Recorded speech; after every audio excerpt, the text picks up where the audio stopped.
can stop me now.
one can stop me now.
Past 5 years, we have witnessed the birth of countless excellent teams and players in all 5 major regions.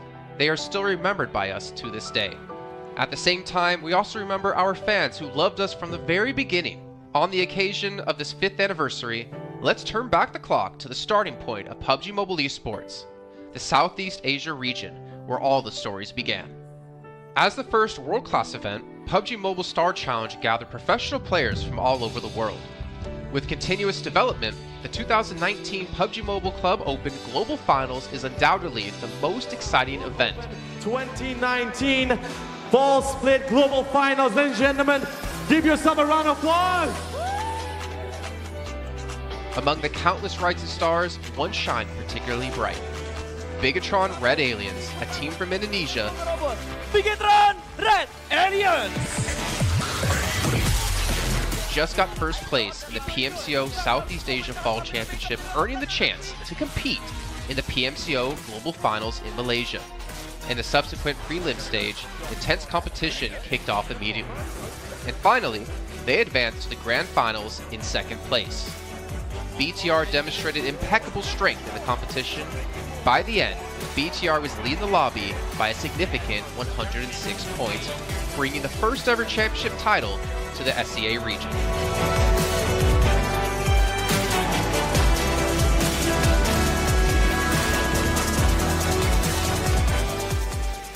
Di saat itu siapa yang gak kenal dengan nama Bigatron gitu? Tim yang punya segudang prestasi, mereka juara dunia di PMCO Global Finals tahun 2019. Mereka banyak banget melahirkan pemain-pemain berbakat, Zuxi, Luxi, Ryzen, Microboy. Terus habis itu Zuxi, Luxi juga saat mereka menjadi juara dunia, mereka berada di masa prime-nya mereka banget. PUBG Mobile Esports always strives to develop and grow year after year. That's why we made sure to continue the support and build the SEA region. In 2020, the improvement of the competitive schedule introduced the World League, which later became the World Invitational. We also launched the PUBG Mobile Pro League, where even more outstanding teams joined the competitive stage. In the 2020 PMWL, BTR once again clinched the championship in the East. This had given Southeast Asia the title of the strongest region in the world. They hoped to continue their legacy at the PUBG Mobile Global Championship, the pinnacle of PUBG Mobile Esports. However, BTR was not able to repeat the performance from the previous year. This round, winner chicken dinner, Nova XQL. With the rise of Team Nova, countless brilliant moments were had, but this also left many players with regret. After BTR Red Alien won at the Global Championship in Kuala Lumpur, we thought C region was the best. We thought nobody could beat C region except maybe RRQ Athena, maybe Illuminate the Murder, maybe Mega Conqueror, but C region was the best at the time. And we get to the league. We heard of a team called Nova. We thought maybe this team is not that good. On the contrary, they owned all the teams. They were very good. Let's move forward to the year 2021. With continuous efforts, more teams and players joined the Pro League. For example, Xavier, who placed third in the 2020 PMWI East League, also secured second place in the PMGC East League. FaZe Clan also made their on the world stage. Có thể nói 2021 là năm thành công nhất của Dingo Xavier trên đấu trường quốc tế, khẳng định vị thế và tên tuổi của Việt Nam vô cùng mạnh mẽ. Còn với FaZe Clan, đây là năm đầu tiên họ đặt chân đến với giải đấu cao cấp nhất của PUBG Mobile, nhưng lại khiến tất cả những đối thủ khác đều phải dè chừng và e ngại. Undoubtedly, the year 2022 has brought the greatest changes to the SEA region. Vampire Esports emerged, dominating 2022 PMWI, winning both the main and after-party tournaments, while also setting records for most chicken dinners, most eliminations, and more. They were not only facing competitors from the SEA region, but from all over the world. Everyone was talking about VPE and wondering if they could maintain their performance at the Global Championship or if it was just a stroke of good luck. On the last day of the 2022 PMGC Grand Finals, VPE won 3 chicken dinners alone, moving from the bottom of the table to 6th place, achieving the best result for the SEA region. They pulled off another miracle, but sadly, it was not enough to win it all. In 2023, VPE continued their impressive performance. They once again won everything at the 2023 PMWI. 2023 PUBG Mobile World Invitational Champions, Vampire Esports!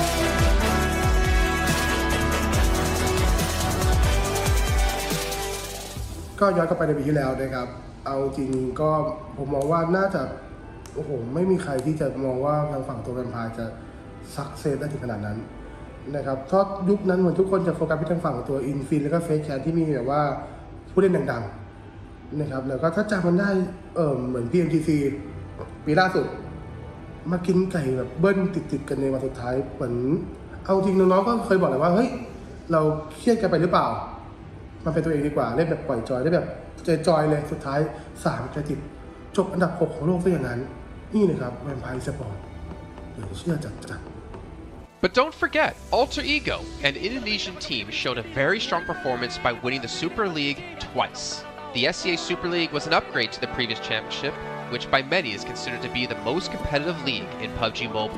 They could potentially become the next legend of the SCA region.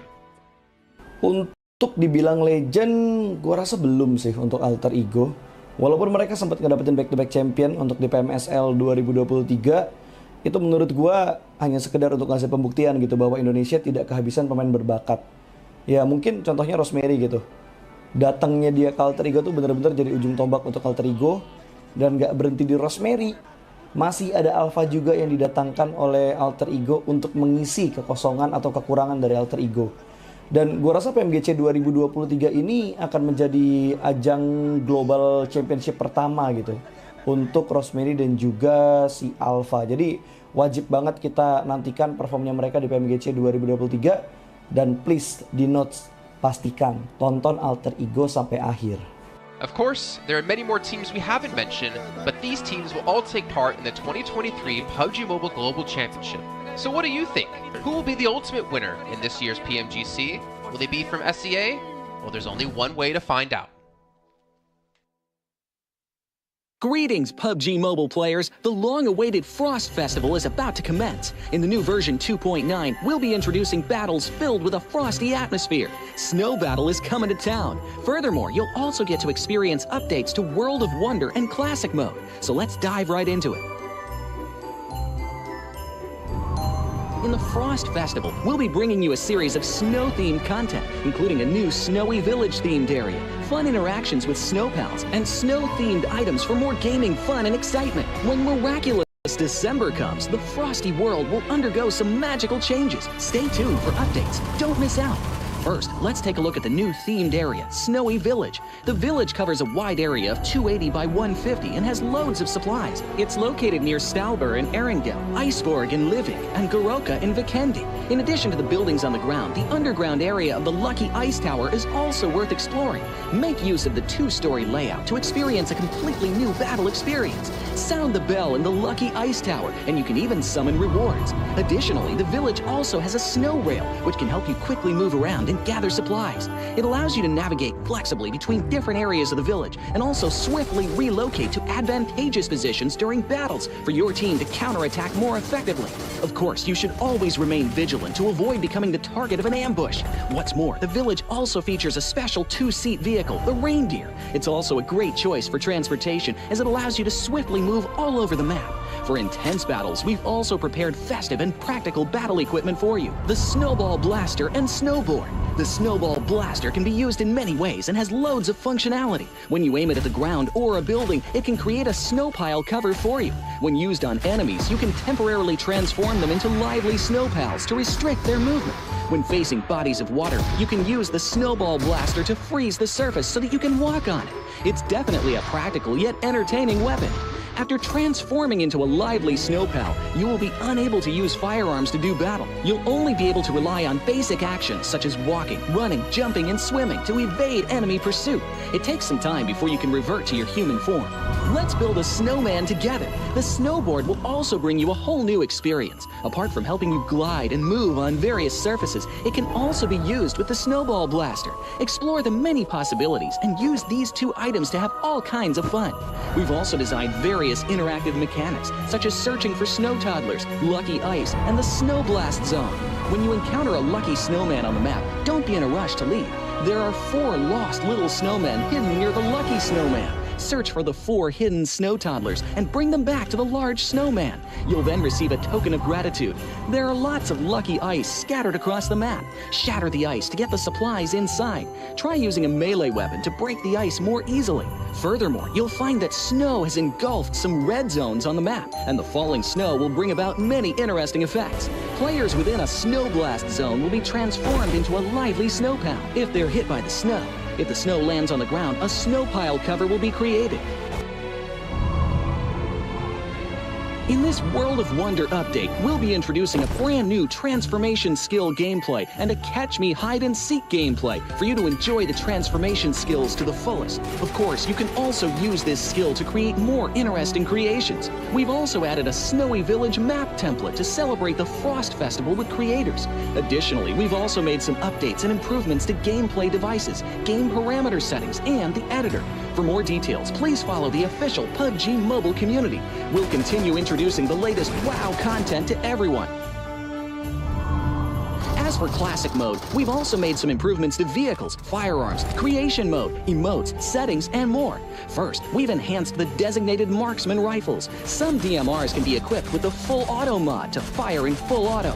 We've also improved the attributes and handling of some vehicles to enhance your driving experience. We've also added a new garage mechanic. From now on, you can choose your dream ride during matches. Meanwhile, we've also added a custom SFX adjustment feature. You can adjust the volume of some sound effects to whatever best suits you. As for creation mode, we'll be introducing some quick view features for watching the victory dance and fireworks displays and the new Frozen Kingdom themed performance in order to provide players with more possibilities for creative content.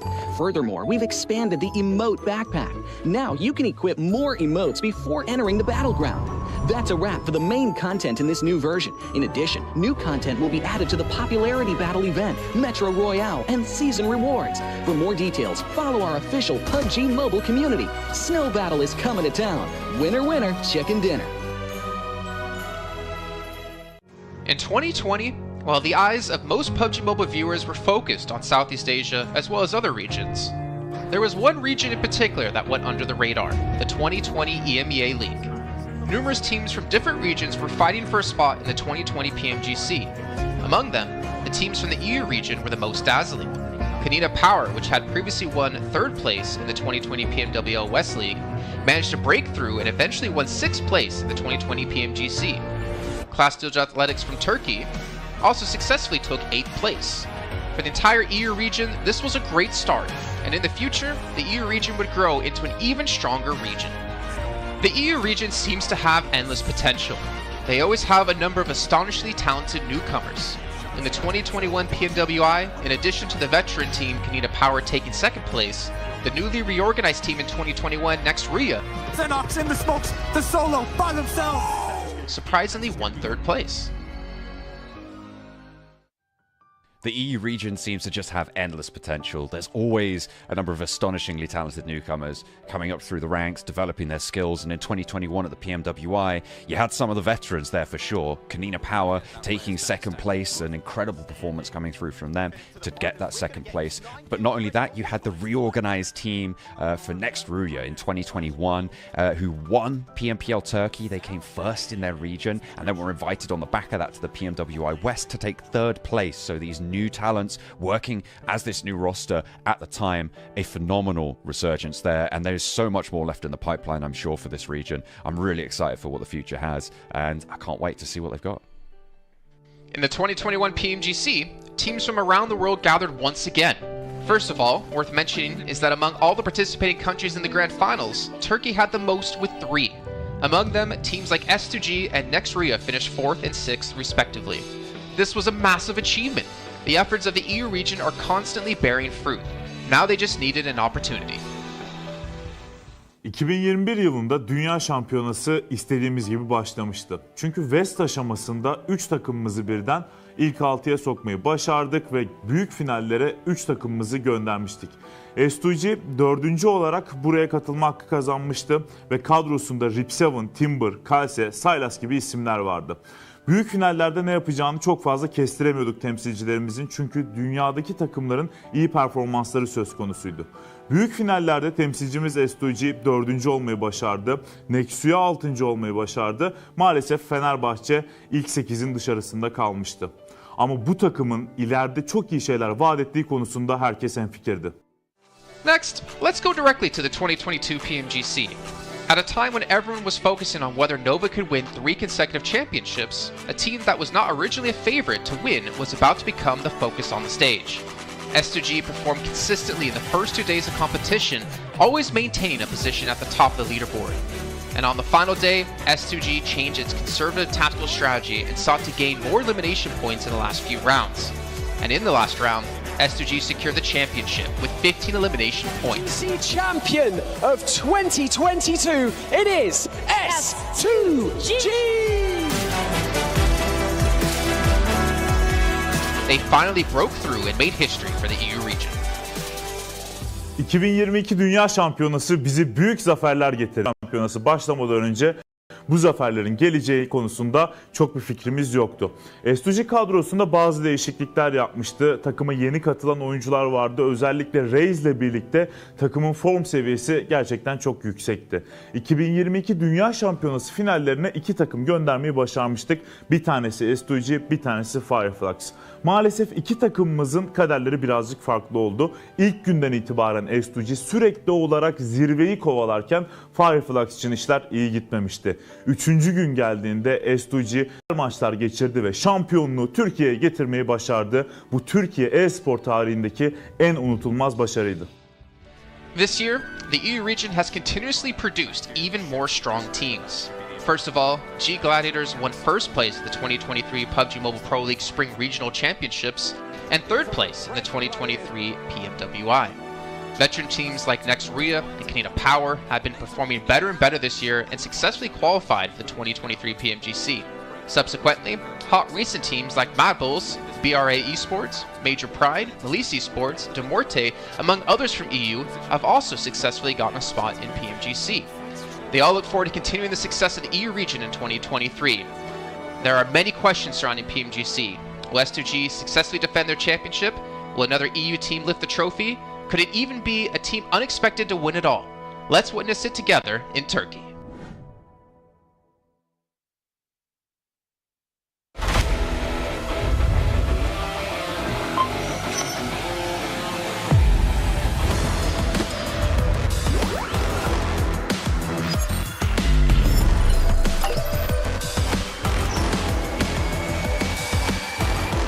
I'm Gold Investigator.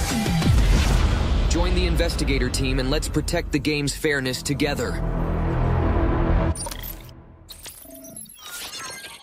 2023 Popularity Annual Gala event tutorial. Hey there. Welcome to the 2023 Popularity Annual Gala.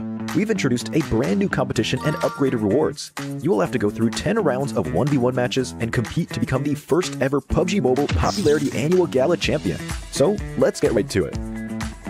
New competition, ladder competition.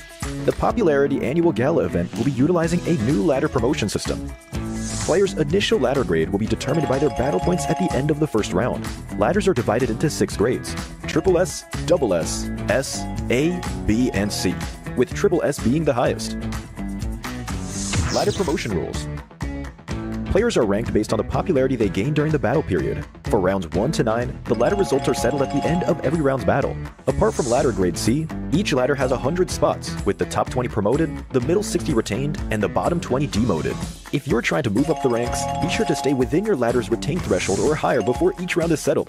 Additionally, ladder grades can only be promoted or demoted by 1 grade at a time, so your performance in the assignment round is crucial. Be sure not to miss it. Final showdown.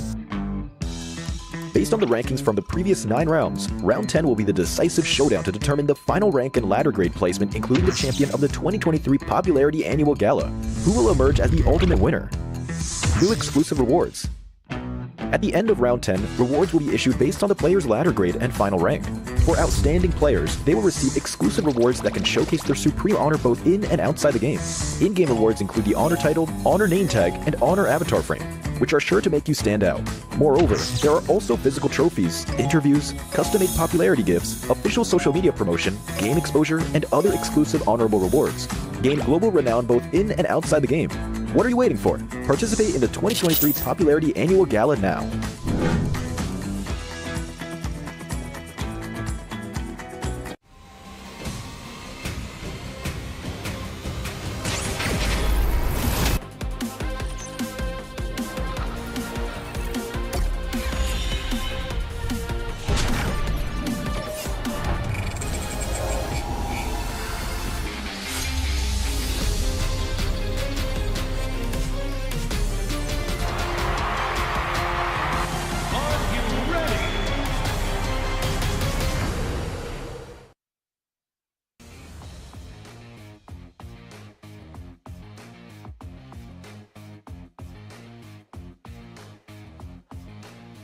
Welcome back to the PMGC 2023, and this is going to be the last chance stage here. And I'm live in Malaysia, Battle Arena PJ, with me none other than Potato coming out from Alter Ego. Now, starting off our questions and brief interview for the day. Now, for Alter Ego, you guys were PMSL champions back-to-back for 2 seasons, but it feels like there's a lot of challenges for you in the PMGC League stage. What was the biggest difference if you compare during the PMSL and even the PMGC now?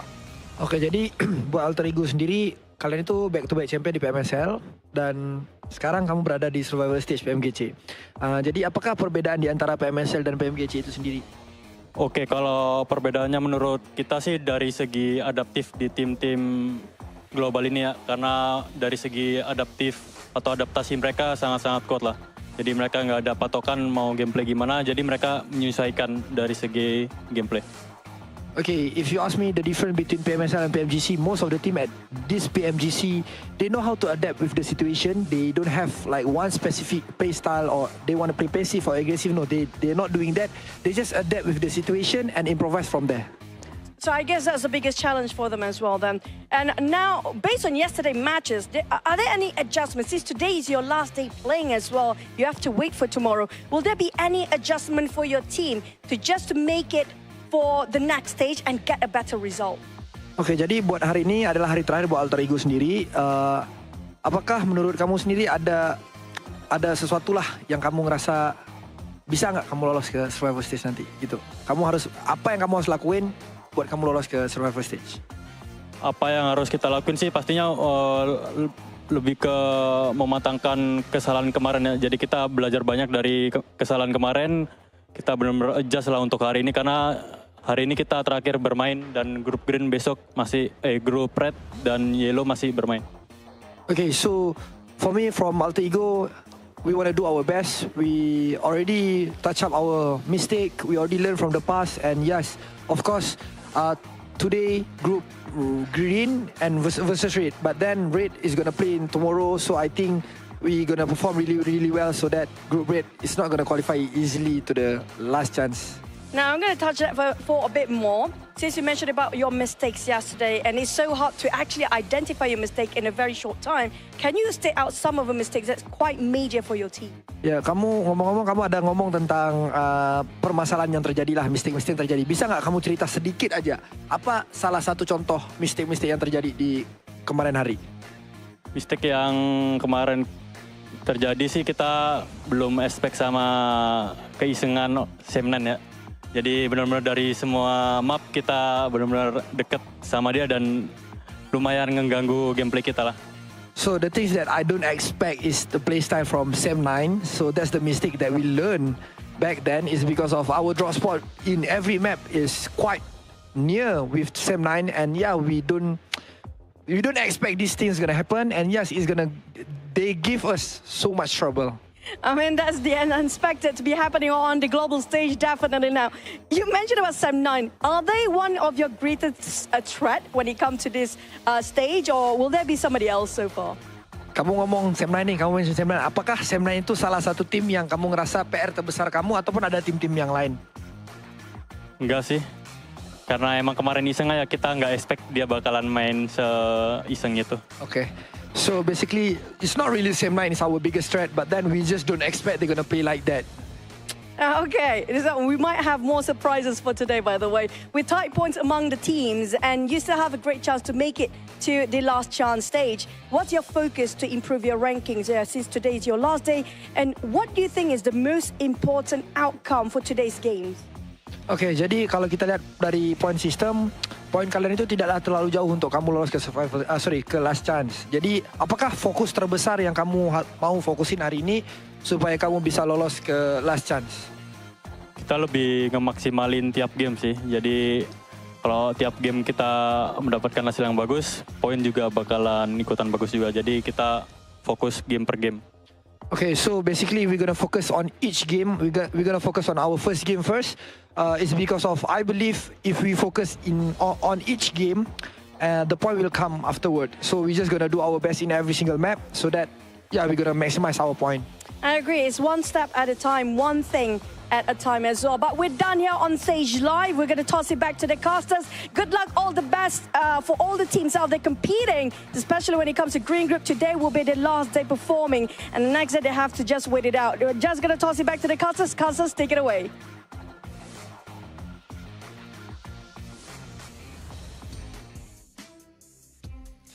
Well, as you heard there, Potato, Alter Ego, and all the teams from Group Green, this is your last chance, your last 6 matches to get as many points as possible and potentially keep yourself in the safe zone. I'm Jason Kappan, and we got Maxman and Kalaris here on the desk to break down everything happening, obviously, yesterday and what's to come up today. And honestly, Max, but no, I'm not going to go to you, Max. I'm going to go to Kalaris first. Alter Ego had a rough day, to say the least. Yes, they did, and I VOD reviewed them quite extensively. So obviously we heard in the interview there that, you know, Sem9 was one of their downfalls. Luckily for them, they're not playing today. However, I think that is not the issue for them. Yesterday, the issue for them in 4 games out of the 6 was unnecessary risks. You think back to the Sandhawk, you get caught in the water, BTR takes you down, you're done. You think, and the other water scenario on Erangel as well, that was not required whatsoever. The first game on Erangel, where they're coming late to the circle, they're trying to go for a central spot. You're too late. Try and play edge instead. Again, another unnecessary risk. And then finally, Sem9 on Erangel being able to take them out when they're trying to find cars, right? So all of these unnecessary risks that they're taking could be easily mitigated if they're just playing a bit more mature PUBG Mobile and trying to play a bit more of a controlled style. Well, there you go. Before we can hop into some more analysis here, Max, I know you're just ready to talk. Got to remind you guys at home about the Infinix GT10 Pro official smartphone here at PMGC 2023. And while you're on your new lovely device, make sure you check out TikTok with the tag PMGC 2023 to find out some stuff behind the scenes, hopefully some interviews, hopefully anything for you guys to watch. And of course, if you do post about the event, make sure you use the hashtag as well. But Max, as you heard Kalaris break down Alter Ego, there's another team out there we really have to focus our attention on, a team who had a special invite into the group stage. It's G Gladiators. I don't know. I don't know if I want to talk about them. I'm making you talk about them. I don't know if I want to talk about them. I mean, Gladiators, we expect more, right? I still believe in the Gladiators cheese. They're going to cheese until the very end here, Jason. They're going to maybe qualify to the survival stage, to the last chance, should I say, with just a few points. But I want to look onto other teams possibly, because we got also a big shift of groups, right? And one of the few teams that's been added to the mix today that I'm especially excited to see play is going to be Enigma Galaxy. They played exceptionally well back in their Group Red, and especially with Coops, he was the second top fragger of his group. One of the best pickups, I would say, in the entire year of PUBG Mobile eSport, right? With how they are able to take these fights now, how aggressive they are. I'm especially interested to see how they're going to fight for their spot in Pachinki on Erangel against, I believe it's Deep Xavier, how that really unfolds. But Enigma Galaxy has to be one of the teams that everyone is looking at to qualify for the grand finals, so they're a very big favorite for me here going in these matches. I'm hyped for them. I'm also hyped for Duxan as well, because South Korea, let's go. Here we are. Oh.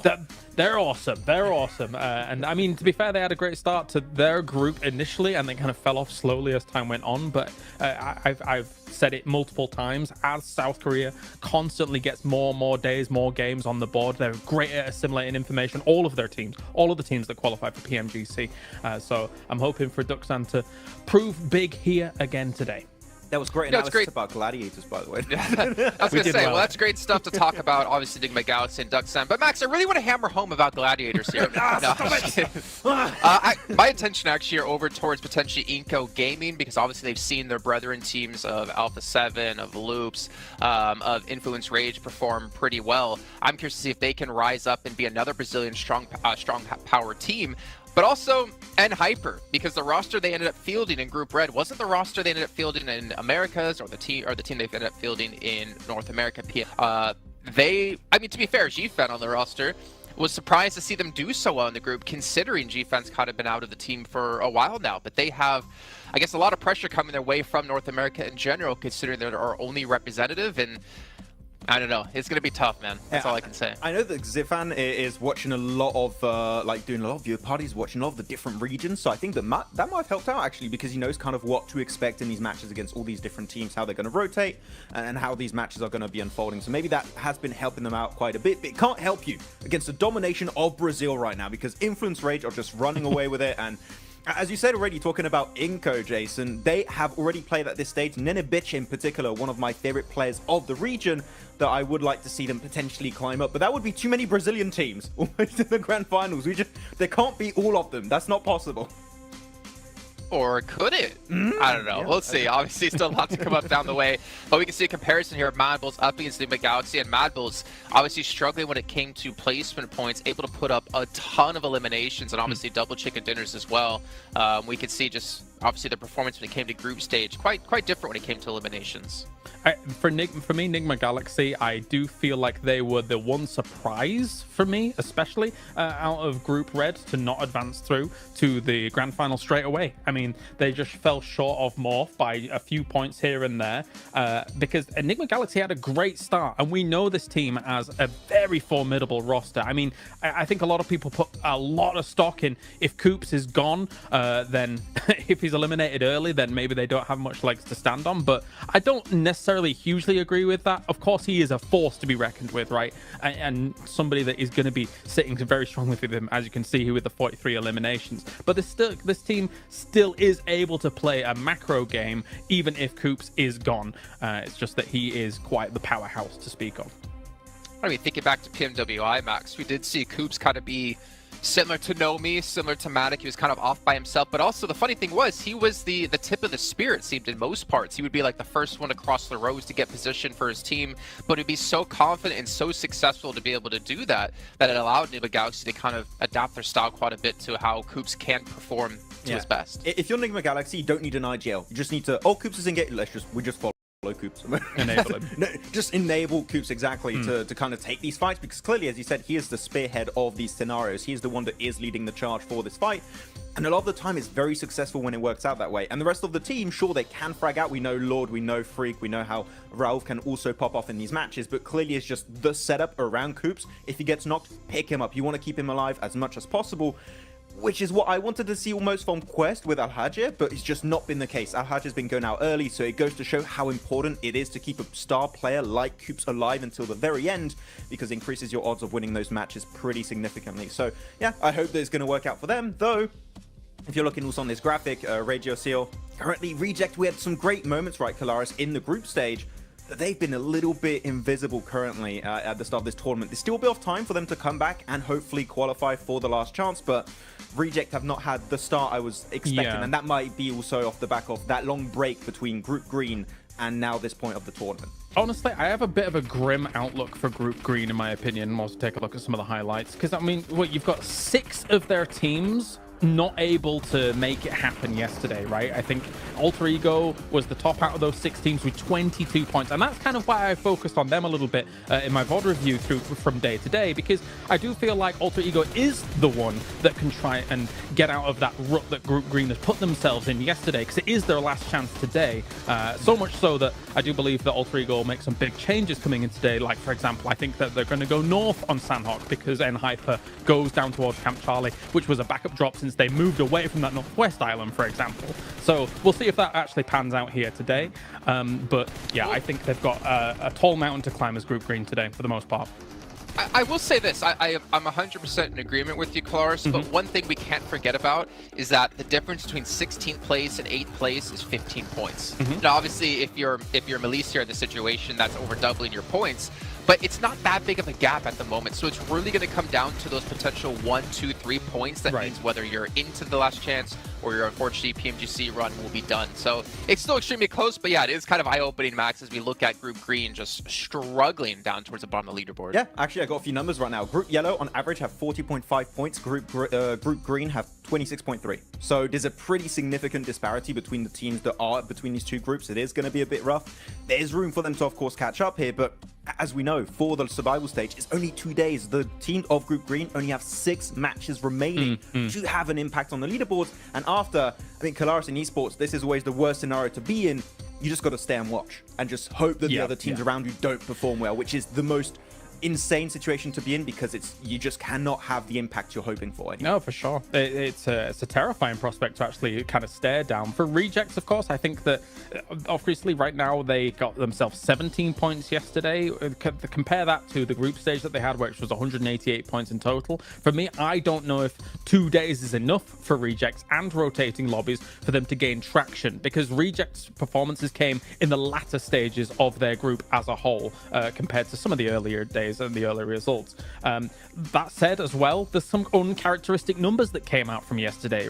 Procedure, for example, only 10 eliminations across 6 games. This is a team that can get that in one game, no problem, considering what we saw from them in the group stage. So my eyes are also on them, aside from Alter Ego, because I just think that they're capable of more. 100%. I completely agree, and unfortunately just not seen out of them and the Twins. But you know what? Obviously, rotating groups. I think for me, as you kind of mentioned, right? Like, we have rotating groups. It kind of doesn't favor some of the teams. But for me, PMGC is always about finding the best all-around team, because there's so many different kind of mini tournaments within tournaments, right? You have your group stage where you play out the same teams over the course of 3-4 days. Then you have this event where you have rotating groups. You have to be adaptive. Then you get to the grand finals where it's going to be a sprint, or I guess the last stage coming up in just 2 days, where it's really a sprint, right? With just 2 days of play. You got to be good all around, and we're going to find the team to be just that, hopefully, very, very soon. But one team I did want to focus on, just really quickly, because I want to throw this out there in case it happens. Influence Rage. You're so far in the lead, there should be no chance you're ever going to fall into the bottom 8. Do you start to hot drop on some teams' potential, start to kind of put yourself in rotational paths of some of the teams, well, not, obviously not them because they're not playing here, maybe Mad Bulls is a better case in the situation, to punish teams and prevent them from potentially qualifying? Because Influence Rage will come tomorrow, Mad Bulls is today. We always theorize this, and it pretty much never happens, right? But I want to see it! You want to see it, okay, but are the teams going to take that risk? I'm not quite sure. You could do it if you want at the second half of the day. I think now is a bit early to do that. You're safe. You're not 100% safe, so just... Mad Bulls? You don't... I mean, for Influence Rage, I would just say, just play the half of the day, just chill, normal. Then if you want, and see how it happens. I think the earlier you do it, the more responsive teams are going to be to that, and they're going to adapt around you, potentially hot dropping them, right? So if you Influence Rage, Mad Bulls, BTR, maybe you want to take a bit more time before going for a play like that. I don't know who you'd want to pick out. Maybe Rejects, maybe also Gladiators right now could be a team to take down. I don't know. Could be. I have a thought. I do think Mad Bulls is relatively safe. I mean, considering that I think that the performance will continue here throughout the day. I think if you were going to target anybody based on these 2 groups alone, I wouldn't even mind looking towards Procedure for on Erangel. If you think about their potential rotational paths from something like Yasnaya going up against kind of Rozok, sometimes those can potentially clash from time to time, and Erangel is the most, as we all do our little things. Please sir, I want to be next. You know, I think that could be a target. If they were going to do something, I don't know whether they will though. I'd even go on Alter Ego, to be honest. I think that would be a good team to take down. Maybe. They could be a threat. I mean, that's a good point. If you prevent people from hot dropping you when we get into the last chance stage, then it means your position's going to be a lot cleaner. You're limited in games. You have a better chance of qualifying through. But let's see what's going to break down as we're heading to our first match of the day with Sandhawk. Going to throw it over to our commentators, Jack and Blink, to take it away. Thank you, Jason. Oh, it's exciting already because I kind of like the way you can see we're all there in anticipation. It was cool. I like the way you kind of had, you know, the we're in school blank. We want to get our opinions. Oh, in. yeah. Because even me and you were speculating, we're theory crafting. It's sick, man. This week's going to be so damn good. Like, the quality of games yesterday was great. If that carries on, I'm living for it, Blank. Yeah, I mean, we were having a little chat behind the scenes there. I mean, to be honest with you, there's a lot to talk about here. You know, you have some of these groups here that are now playing their last day. It's Group Green. This is their final day today before we head in towards tomorrow. Everyone gets 2 days of play between both the survival stage and that last chance. And some of the players, some of the teams in Group Green are in real danger right now. It's a stressful experience. You do Alliance, they look happy, they look ready to go, they look very, very excited to get things on the road here. They had a pretty good upwards trend over in their group. Didn't start off so strong, but ended it quite significantly well. Obviously not getting in towards that direct invite stage, but yeah, for Group Green, things do get a little tough here. And you know, we were chatting about, like, you know, there's really only a couple of teams from Group Green that we actually thought were fairly decent towards the end of it, and it kind of felt like the group of death. But the more we look into it, the more we see there's actually some very, very good teams in some of these other groups that definitely deserve more praise. Absolutely. I think that's sort of the speculation that we had when we came to this agreement, you know, like looking back on it, in retrospect about the rose-tinted goggles or green-tinted goggles, really, the upper echelons of that group were absolute masterclass, right? Even Reject Tokyo couldn't be lumped in with that, with how well they were playing over that week. But since coming into this, well, hang on a minute, hold that thought. It seems that hot drops are happening, Blank. What's going on here? Straight into the action. Is that Mad Balls under pressure already? It is Inco versus Mad Balls here. And we saw this versus Mad Balls in the very first day of their group versus Falcons. They lost their hot drop, but they're used to it now. They're expecting something to go off. They've already found one knock off the bat here. Let's see if they can find any more, Jackie. How far can they go with this then? Fleek getting the reload off instantly, trying to assess the situation. Now, Mad Balls always feel like they were hit with pressure on Sanhok. Even back in regulation of Group Green, they were being tested for control. Inco are the ones that are starting to show up here, though. Early damage done. Fleek down by the DBS. Another knock coming in, Blank. Bit of a trade, but now we're seeing them both be severed. Lots of damage across either squad now. It was one apiece, but Inco were able to get that res off there. Vitali will finish off Fleek in the meantime. Zerich desperately trying to hold his own. Becker trying to head down the stairs. Nice little peek out coming through from Inco. Only one Mad Bull left remaining, but it's Tulika. He was having a fantastic day yesterday. Not about to let this game slip out of his hands, but he's only got one teammate left to bring up. But a huge amount of damage onto Squash. Last player alive, Tulika. Can he clutch this out? Oh, is it going to be burned clutch like a used car salesman? Drop down for Squash, seeing if he can clear his way through as the bullets come flying. Tulika calls for the backup of his teammates, rotating further over so he's got room to try and pick him up later if possible. Doesn't peek off the back of the bait of the movement either, so Squash still holding. Frozen expires, and it's all on Tulika for good. No chance of getting his teammates back, so worst case scenario has happened here. Even if either one of these solos get away and give up the final elim, you have crippled yourself coming into the opening game today. And this is it, Blank. They've got to roll with the punches now. Yeah, Nima Galaxy also having a little peek in here with Ralph off in the distance alongside with his teammate. So this fight is not going to go well either way for both squads right now. Tulika is on the broadside, will be spotted almost immediately. This shotgun that Squash has found himself alongside with the SK-12 that he's currently holding on to, it is just stressful to deal with now for Tulika indeed. One shot will be enough to take him down unless he's at distance, but for the Mad Balls, this is still sort of an important fight to win out on, right? You do not want to be losing your spot in Ruins. You don't want people to be feeling like you're an easy prey come towards that direct invite towards the PMGC, that global championship. So for anyone watching, all the other teams are already qualified. You know, Mad Balls having to put on a bit of a performance here, a bit of a display. Goodbye.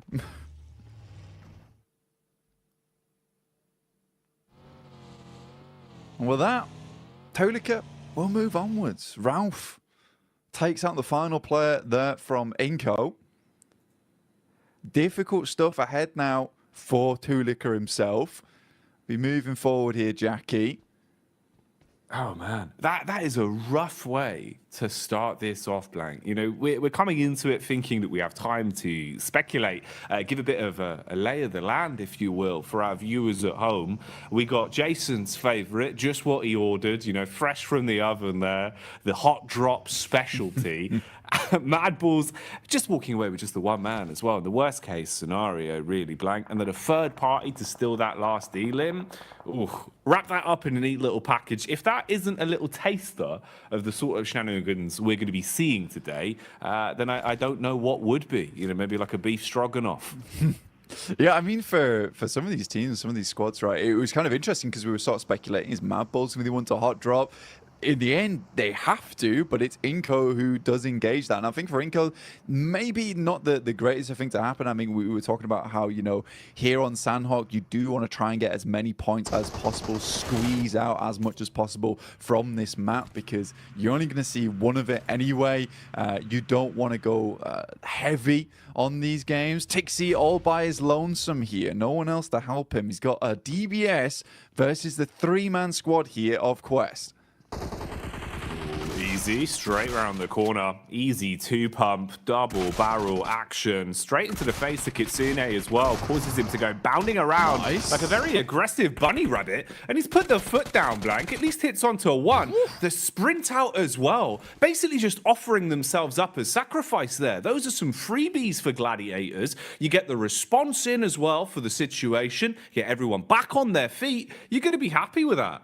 Yeah, you're going to be really, really pleased with the fact that Tixie's able to hold his own on this compound. It is typically where Tixie does play as well, over towards this eastern side, able for the rest of the team to get over towards him as well. And I think that that is nice. That's a nice regroup coming through from Gladiators. A lot of times they've been fairly slow on that approach. If one player is all on his lonesome, backup doesn't come half as quick enough a lot of times. So for Tixie, he is thanking his teammates, clapping them on the back there. That is a very, very pleasing result for Gladiators. Not so much for Quest, currently on 13 points. It's not really looking too good for this team, even after the absolute mad plays we saw from Al Haji yesterday.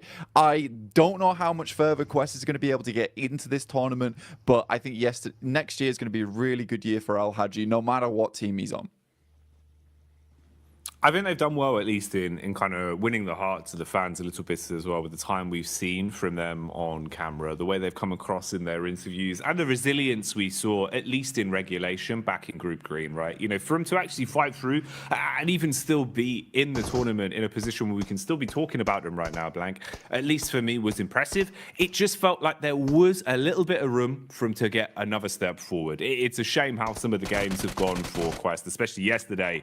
It was rough. It was raw. Misery back on screens here, though.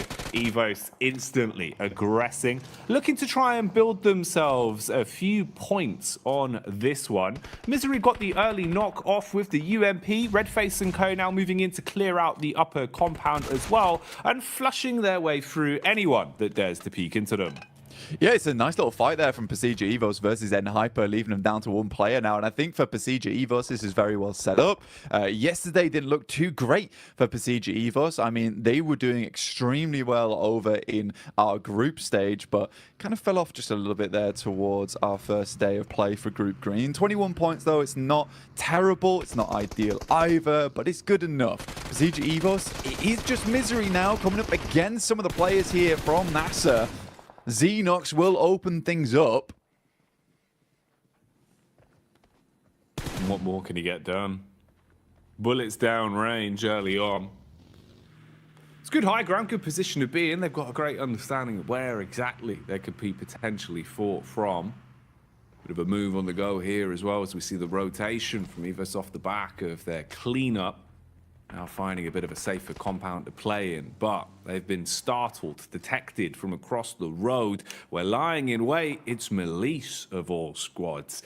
I hit and miss yesterday, Blank. Honestly, to be fair with you, mate, I feel like we saw a truer test of them, at least in Group Green. You know, from what we saw yesterday, it felt like they were struggling a little bit. Even CEO later, there were times where it felt like this guy was a bit of a one-man army. I don't feel like he was as quick to the mark yesterday. I'm hoping, obviously, with a day of rest, you've come back in a little bit more fresh-faced today. Would like to see some improvements from them today. Yeah, I mean, for the Turkish squad, it's just a little bit difficult for them at the moment. I mean, they've been making a lot of right moves. And I think for an Edge team that likes to kind of read into opponents' movements around the map and cut the legs out from underneath them, they did a good job of it in terms of theory, right? In theory, where they were playing, it was all fantastic. Then they were going down to these engagements. They weren't always able to win it out very cleanly with a four-man squad going onwards and just clearing from there. And they ended up just losing games very early on. And this kind of the risk with playing Edge a lot of times whilst you're holding out and guarding those Edge sides is that if you get into an engagement there, you lose it, right? There's not much chance of getting very much further into the game. For other teams that like to leapfrog from Edge and then send towards kind of a middling position between the center of the circle and the outer side of it, you have much more chance to get further into the game and maybe pick yourself some pretty consistent placement points off the back of it. And we had a really good conversation as well yesterday, or even this morning, actually, bloody hell, mixing up my time zones. It's all going so quickly right now, where we were talking about, you know, look, some of these teams yesterday just came out absolutely swinging, and I think in this format you have to, whereas other teams sort of got in their own heads a bit.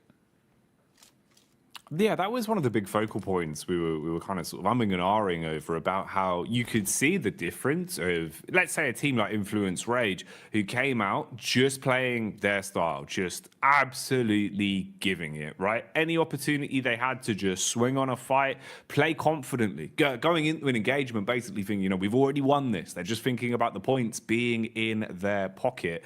You're going to have so much more of a better time of it than going into it giving so much respect to teams, overthinking these situations. And we've seen that change. A lot of our squads from Group Green, it feels like their play styles have kind of flip-flopped more so than anything compared to what we were seeing during that regular point. This is an interesting one, actually kind of ties into that. You can see here, Reject Tokyo at least getting a bit more confidence to fight and contest for center control. A little bit lucky there in terms of the draw of the circle, but it works out. You've got a compound, you're in a good spot, and they're going to be pleased with this, mate. They'll be chuffed with that blank, because when they had center control, when they felt comfortable early in a compound, this is where we saw some of the better games from Reject, because honestly, they're great on defense, good comms. It just felt like getting there was rough for them. They've been playing a lot of edge, and it hadn't been working out too well. I'd hope that would be a positive change. Bit of a fight potentially developing here as well. You've got the push up the hill. Focus is drawn from NASA towards the backside, but a few bullets whizzing on by. Room for a bit of a scrap here. Yeah, I think for Enigma Galaxy as well as Nisa, this is a case where potentially Enigma Galaxy will just think about just swinging wide of this, potentially trying to get in underneath towards Painan. I think Enigma Galaxy is a team that is very well known for some of their more smart rotations. A little bit of a scout there from Ralph. He's in very much danger now of taking a knock. Luckily, the vehicle is going at a strong 90 miles per hour. Alter Ego zooming in towards where Reject is playing. Already Octa gets taken down here. They try and take control of one edge, but Reject has penned them in, locks them into one location. Now the nades can start to come through. There's a lot of damage off the back there. In the meantime, Duxan does take down Ralph. We talked about him earlier being very, very low.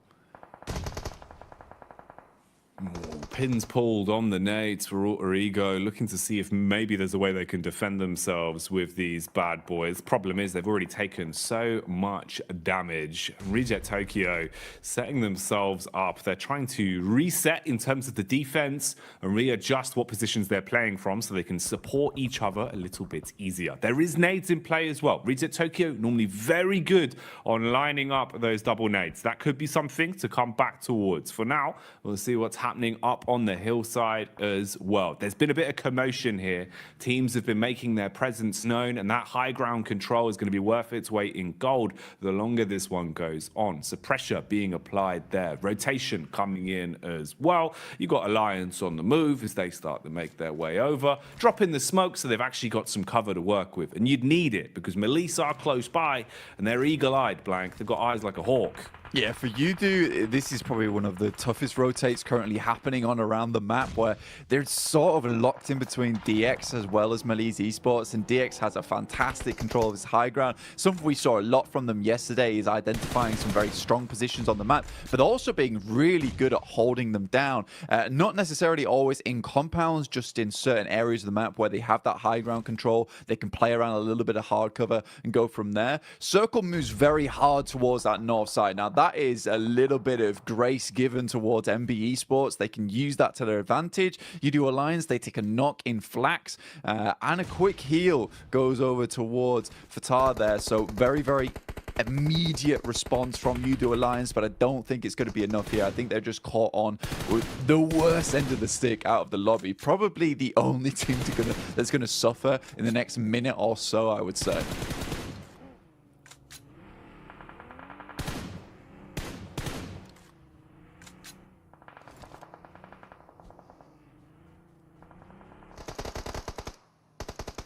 Maliz Esports on this side of the map. Now Kisyu does go down. Poser has a nade in hand. We'll send it over towards Nisa, but Maliz Esports again just crumbling a lot during these days. Again, Nisa, 5 eliminations found so far. Really, really good stuff from them. I think this is interesting because it is a lot of these squads that we see a fair few times that just come into these games swinging. They tend to do well, and I would say that this is a very, very good and promising mark of the game going forward here, Jackie.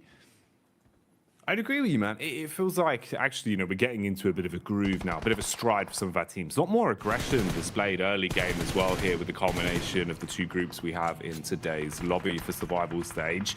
Now, they were being pulled and pushed in multiple directions here. It felt like they weren't quite sure which fight they wanted to set their gaze on, but now they've been thrust into one. They have to try and survive, taking a ton of damage up against the Evos. Good lay of the land from Link as well. Knows to look towards the distance, can see just over the ridge side where his next opponent is coming from. They've got an understanding of where exactly he's playing towards, but with the bullets connecting, they're going to start to farm up these elims. Melise, meanwhile, are crashing down as well. This is Judo Alliance still trying to push over that hill. They've been doing this for quite some time, Blank, and maybe it's going to start to work out. Nice connection onto Levites. He's dropped and finished off for good, and they're still pushing in.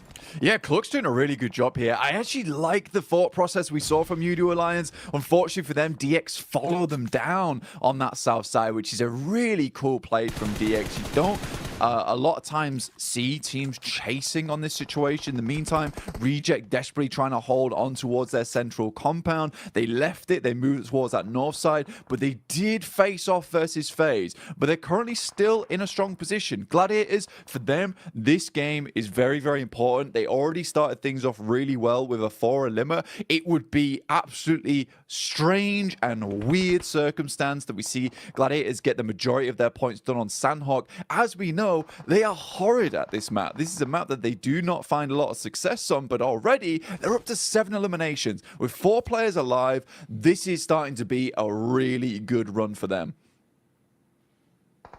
There's an itch in the back of my brain just reminding me of one of the Sandhawk games we saw from Gladiators quite some time ago, Blank. And I just remember it starting off in the same kind of way. When the pressure's on Gladiators, when it feels like, the story's not going to happen, the crazy comeback towards the end is never going to be there. It feels like finally that Cinderella story won't be written. Something like this happens. We've seen it before on Sandhawk. I don't know what causes them to play like this sometimes, but they've certainly had their breakfast this morning, and they're coming out with some fibrous maneuvers, looking very solid in the moves they're making. 7 elims to the name, Blank. How much longevity have they got on this one? We'll keep our eyes on it because Gladiators need a good game, and the individuals are playing to prove that. Yeah, they desperately do. Right now, facing off versus Duxan, not an easy team to go up against. MB Esports, they lose Fistboy on a knock. That's to DX, who are doing a really good job over on this eastern side, just clearing their way through. Up to 3 eliminations now. Alter Ego also chiming in. Bit of a better rotate from them over towards this south side, able to take over that compound that Reject were holding on to. I think a lot of that comes off the back of the fact that Gladiator was able to get some really good pot shots between the windows, knock some of the players from Reject. Very much slow them down, bog them down. More nades sailing in from Gladiators, taking out the remainder now of Duxan. FaZe spots out some of the players from Gladiators, will take some pot shots towards them, over towards that western side. Chow gives his life for the rest of the team, but it's just Paragin now. With Lamborghini down, he is able to get in, but this is more of a survival game for them. Great circle here for the Gladiators. The last minute men, as usual, very much feels like back towards my university days, where the deadline's looming and then suddenly I'm in the library for 24 hours. That's how it always goes with Gladiators, man. I sympathize with a lot, Blank. I'm the same. Unless the deadline's there, it's not getting done. And that's the way they play. And honestly, it's working wonders for them right now. Again, with every time we're looking over to them, they're starting to build up more elims. And like you're saying, zone-wise as well, they're in a good position to make a play off this. The one awkward encounter in the dead center as well is Reject Tokyo, now basically being the Reject duo, with all of FaZe in full force around them as well. So not really what you want to be. A bit of flat sharing going on, and that's illegal. It's called subletting, Blank. FaZe are going to clap back onto DX as well, finding a way to peek through the windows. An assault onto Paragin. That's an unlucky knock. Yeah, I think right now, even though he's able to get Lamborghini up, it was kind of for nothing. This little high ground that Gladiators currently have control of was so fortuitous that they got the circle on this side. Coming off that high ground is very difficult, so they're trying to milk it for as much as they can here, stay on this top side. But it's MB Esports coming in to try and challenge us for now. Gladiators need to be ready for this one. Kitsune luckily is in position as the DBS, only able to find one though, and that's not quite enough. The rest of the team instantly needs to improvise off the back of this. Sek and Mondo are down, so it's a decent start. The nades start pouring in, and it's a nice nade on the backside towards Fistboy. Just Akaze left remaining, and Gladiators quickly clean them up there. Up to 12 eliminations now, Jackie. A fantastic start. Tixie's flying through the air. Matic is on the support. Oh, mate. This is perfection put together so precisely from Gladiators right now. That was